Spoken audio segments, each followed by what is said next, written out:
Stand up comedian Kunal कामराला Mumbai उच्च न्यायालयानं दिलासा दिलाय। कामराला अटकेपासून संरक्षण देण्यात आलंय, पण गुन्हा रद्द करण्याच्या कामराच्या याचिकेवरचा निर्णय राखून ठेवण्यात आलाय। कामरा मुंबईत आल्यास त्याच्या सुरक्षेचं काय, त्याची सुरक्षा कशी करणार असा सवाल मुंबई उच्च न्यायालयानं उपस्थित केला। तसंच पोलीस तामिळनाडूत जाऊन त्याचा जबाब का घेत नाहीत असा सवाल कोर्टानं सरकारला विचारलाय। अजित पवारांनी फेब्रुवारी 2023 मध्ये गद्दारांना धडा शिकवायला हवा असं म्हटलं होतं। यंत्रणेचा वापर करून एका व्यक्ती घाबरवण्यासाठी प्रयत्न केला गेला। ज्यांची बदनामी झाली आहे त्यांनी तक्रारच केलेली नाही असं कामराचे वकील म्हणाले। युक्तिवाद कोर्टात काय झाला तो आपण पाहतोय। अशा प्रकारे गुन्हा दाखल करणं सत्तेचा हा गैरवापर आहे।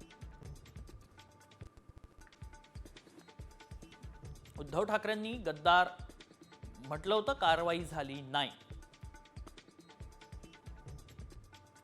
तुम्ही कोणाच्याही अभिव्यक्ती स्वातंत्र्यावर गदा आणू शकत नाही।